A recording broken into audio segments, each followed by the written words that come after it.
How's it going, people? Sick Eric back again with another video, and today we're going to be doing my review of the T-Mobile Revvlry. That's how you say it, Revvlry, however you say the phone. It's the update to the T-Mobile Revvl, and you can get this on T-Mobile for $200. This is the front-facing camera, 8 megapixels, and it records at 1080p. I'm assuming 30 frames per second. Let you know how this looks. Let me know how this looks in the comments down below. Like I said, guys, this is the review of the Revvlry from T-Mobile. So don't go anywhere. Stick around. Let's get into it. How's it going, everybody? Welcome to my review of the T-Mobile Revvlry. It is a follow-up to the original T-Mobile Revvl. And I'm just going to go ahead and go over some specs and what I think of this phone. This is a $200 phone.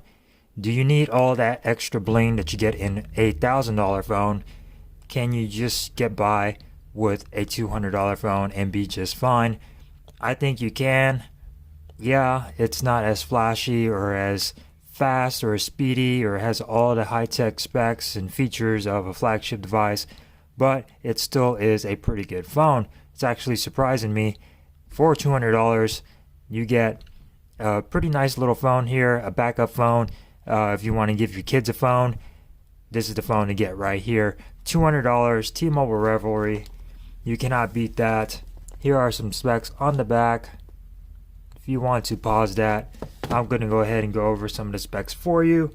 As far as the display goes, it's got a 5.7-inch IPS LCD display. Resolution of 720 by 1520, and it has 295 pixels per inch. It is a pretty nice display. It does not get that bright outside, and you still can see some of the pixels on there, just because it's such a low quality. It's a 720p, but then again, the iPhone 11 is a 820p display, just a little bit above this one. Granted, it's probably a better LCD display, but nevertheless, this is a pretty good display. Colors are pretty good. As far as photos go, videos on YouTube can be just a little bit washed out for some reason, but other than that, it is a pretty nice display for what you get. $200, you can't beat that. It gets bright enough. You do have a dark mode on here. I think I just don't have it set on here right now. But it is completely covered with Corning Gorilla Glass 3. And it has a, like I said, it's bright but not bright enough. It also has a ambient display, as you can see right here, which shows you your clock and your notifications and your battery percentage down here at the bottom. Usually that's motion activated, so if you pick it up, it will automatically sense it. And then you could double tap to actually wake the phone. You do have a notch up here, which is going to have your proximity sensor, as you can see that flashing right there, your 8 megapixel camera, and your front facing flash. So it does have a little bit of stuff up there, but like I said, it has all those sensors on there, so it is being used. And your front firing speaker, which is the earpiece as well. All the sound comes from that speaker. Software goes, you are running Android 9 Pie. It is the Snapdragon 632 processor with 3 gigabytes of RAM, Adreno 506 GPU, and 32 gigabytes of internal storage with micro SD card expansion up to 512 gigabytes. As you can see, my storage right here, I'm at 1524. So I've used 47%, and that's just all the apps that I have installed right here. And like I said, you are running Android Pie on here. Let's see if I could check that out. Android 9 version. And yeah, you are running Android 9 Pie on here. There was one update so far on here that I got recently, and that was when I got the device, and I have not received any other updates other than that on here. Bluetooth 4.2, not the newest Bluetooth, we are on 5.0. Bluetooth audio actually sounds pretty good on here for being a really budget phone. It does support Aptx, so you do get excellent audio quality while using Bluetooth, and you also have the option for a headphone jack to use wired headphones. Like I said, performance on here, 3 gigabytes of RAM. I wish it was 4 just to make it just a little bit more snappier, but performance on this device is not that bad. I mean, it is a little slower maybe to scroll and do stuff, but as far as lags and stutters, there really isn't that much on this device. It's running a pretty much stock Android experience. I'm assuming it's by Motorola, because this is pretty much the Moto G7 Play, I believe, and the actual Revvlry Plus is the Moto G7 Power, and this one is the Play version, which is pretty much a Motorola device with T-Mobile's casing around it. Like I said, not the fastest phone out there, but it is pretty snappy, and you can get a lot done on here by just going through everything, and it scrolls pretty nicely, and there's really not that much lag on here. Like I said, it's not the fastest phone out there, but it is pretty snappy for going on social media and checking everything out. Scrolling does seem to be pretty smooth when scrolling through your social media, so no problems there. As far as performance goes, like I said, I wish you could have 4 gigabytes of RAM instead of 3, and this definitely can be used as a daily driver. If you're getting a phone like this, it'll probably be as a backup, a burner phone, or a phone for your kids.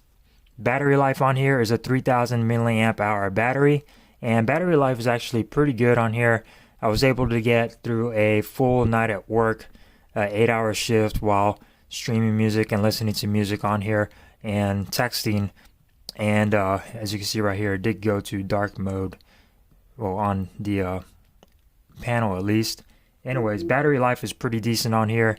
Full night at work, and I did not charge it overnight when I went to sleep, and by the time I got home from work, I had about a 50% battery left on here, and I did not charge it overnight, and then went on through the next day, and I ended up charging it like around maybe 2 or 3 o'clock the next day, and then charge it on here. I had about maybe 25% left of battery on here, so battery life is actually pretty decent. Charging, not the fastest charging in the world, but it still is pretty good. You might want to charge this overnight if you're going to end up using this for the rest of the day.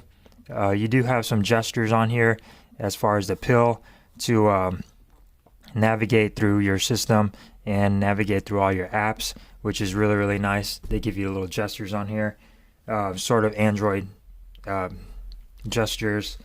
Like I said, charge overnight, battery 3000 milliamp hour. Cameras on here are not that great. They are pretty decent. I'm going to go ahead and play some videos for you and stuff. Every now and then you're going to be seeing some images flash on your screen for the cameras on here. 13 megapixel main sensor on the rear with your flash. It records up to 4K 30 frames per second, and it does have optical image stabilization on there. So like I said, you're going to be seeing some pictures flash on your screen of what this camera can do, and then in a little bit I'm going to go ahead and play some video for you. You did see some video at the beginning of my video, my intro. That is recorded on the front facing camera, just to give you guys an idea of how everything looks. Like I said, up to 4K 30 frames per second. It also does 1080p as well. Camera, the pictures, they come out pretty good during the day. Really nice when you're out in the sun and you have plenty of light, but they do tend to fall apart in low light and especially darkness. There is no night mode on here to give you night shots or nightscape or night mode pictures. These are all the settings for the camera modes that you can see right there. You got portrait, spot color, panorama, live filter, and then for your video modes, you do have a slow motion video, time lapse, and YouTube live. So that's pretty good. This is the settings for all the cameras right here. You do have your photo size that you could change. video size that you could change. Your selfie camera, 8 megapixels, and then you're going to cap out at full HD. You do have HDR on here, and then these are all your other settings for the camera app. And like I said, pictures are pretty good during the day when you have a lot of light, and they tend to fall apart in low light. Front facing camera, 8 megapixels, caps out at 1080p, 30 frames per second, HDR support. Not the sharpest camera, not the sharpest selfie taker, but it will do pretty good for social media, Facebook, Instagram, and stuff like that. T-Mobile Revvlry, 4K, 30 frames per second. Let you guys know how this looks. Let me know in the comments down below. How do you think this looks? 4K, 30 frames per second. All the ducks. Trees, let me know how the color looks. Sky, the sound. Let me know how it sounds. Keep in mind, people, $200 phone right here. 13 megapixel camera. About to get attacked by some geese. 4K, 30 frames per second. Like that. Hardware, it is a plastic body. It does feel nice and solid, so it does seem like it'll be very, very durable. The back is plastic with a little bit of a texture to it. The frame is metal, so it might be aluminum. As you can see, like I said, the front is covered in Corning Gorilla Glass 3, and it is a pretty durable device. If you're going to go out, hiking or biking, or, you want to take this to work, you're a construction worker, I think this device will do pretty well out in the wild, or, just as far as being rough with it. This device will do pretty well. You don't have a glass back that you have to worry about cracking or breaking. Of course, you will have to worry about cracking the front, but that's just with any other device. Quick walk around of the device. You have your fingerprint sensor, which is actually pretty quick and accurate. As you can see right there, we're going to go ahead and set my finger on there, and it is pretty quick as far as unlocking the phone. Not the fastest, but for a $200 phone, it actually does the job pretty well, and it is accurate. You got your camera up here with a little bit of a camera bump. Not too bad. 13 megapixels. Walking around the device, you got your headphone jack. You got a mic. Over here on the right hand side, you got your power button, which is metal, and it has some ridges on it. And then you also have your volume rocker at the bottom. USB Type-C, you got another mic. And then on the left hand side, you do have your micro SD card slot and your SIM tray as well. So on the front, you have your front facing flash and your 8 megapixel camera along with your loudspeaker, and nothing else at the bottom. You got a pretty big chin. Bezels aren't the smallest, but it's probably, as far as other than the bottom chin up here, pretty much iPhone 10, iPhone 11 size, maybe a little bit bigger, especially up top, but definitely a huge chin at the bottom. So really, really nice phone. $200. I mean, if you're looking for a cheap phone, you can't go wrong with the Revvlry. If you want a little bit of an upgrade, go for the Plus. You do get better cameras, nicer build quality, but if you're looking for a burner phone or a cheap backup phone, this is the phone to get. I'm pretty impressed by it. $200. If you go with T-Mobile's jump plan, you get it for like $8 or $9 a month on your beginning charge for it. So really, really nice. It runs stock Android. I'm running launcher on here, so definitely get a different launcher on it. You do have only one moto gesture, I believe, which is the swipe like that. You can open up your camera or your Snapchat. So if you twist your phone, it will open up. It does not have the chop for light like Motorola does, which is sad. And when you wave your hand over it, it will not bring up your ambient screen. You sort of just gotta move it around, and then you'll bring up all your information on your lock screen as well. So really nice phone, $200, can't go wrong. It's really not a bad phone. You can definitely get by using this, as far as compared to a flagship device. $1,000, $200, you can still get everything done. It's still fast. It's fast enough, at least, to go through your social media, send emails, and stuff like that. Settings right here, just giving you an idea of how everything looks. Adaptive battery, you got your percentage. It does, like I said, have mostly a stock Android feel to it, which is nice and helps with the smoothness of it as far as only having 3 gigabytes of RAM.